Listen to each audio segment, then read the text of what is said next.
What do you guys think of cream cheese, huh? I love cream cheese. I love it too.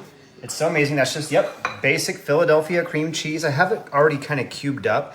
I'm just going to kind of scatter this around evenly. The thing is, it's not going to completely calm down right now, but it will as it cooks, right? Who doesn't like crispy bacon? Ooh, I love bacon. Everybody likes crispy bacon, don't they? Mm-hmm. So what I'm going to do is I'm just going to take some scissors and start cutting this up into little bits. Nice. Yep. And I actually prefer to use, for this, microwave bacon.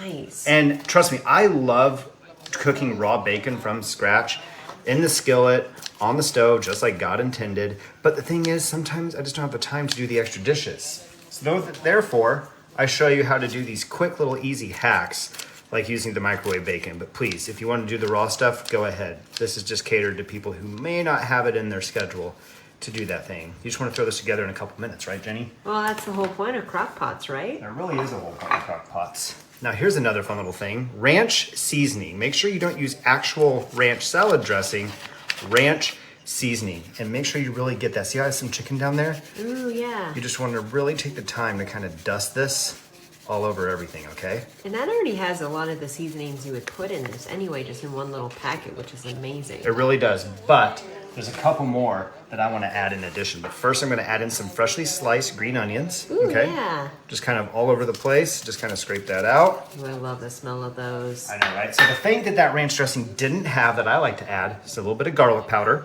Nice. Okay. And I think there's nothing wrong with a healthy amount of garlic. What about you, Jenny?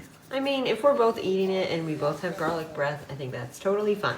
Most definitely. I also like my stuff a little spicy. And the thing is, that ranch seasoning packet obviously doesn't have it spicy. If you don't like spiciness, please leave that out. Nothing wrong with that, okay? No judgments here. Absolutely. But I like a decent amount of spice to mine. I also like to give a little bit of black pepper, which that ranch seasoning packet is missing. This is going to help give it that little bit of spice and that little bit of kick from black pepper. Perfect. And I had a little bit of salt, but I like to give it just a touch more, a little pinch on top. Not too much. That bacon is already kind of salty, so just a little dash like that, right? Yeah. Now from here, I'm going to take my spatula and just kind of go ahead and start mixing some of this around. Mostly that mayo. I want that mayo to really kind of spread out. Okay. I love mayo. And like I said, these are going to stay clumpy. That's okay. As it cooks, they're going to soften. You're going to be able to stir it up a lot more later. Okay. All right. Just put a lid on. We're going to cook it on high for about 2 hours. Then we'll check on it. All right. Take a look at that, guys. Ooh. Doesn't that look so good? How it all melted down like that? Yeah. So just get your chicken, bring it over here onto your plate. Nice. All right, ready? I'm going to get in here because I know you guys want to see that this actually turned out well. And the chicken actually cooked, oh, look at that, like butter. Ooh, so perfect. tender, got that nice cream cheese, and look at that. Lovely. Delicious chicken, and enjoy.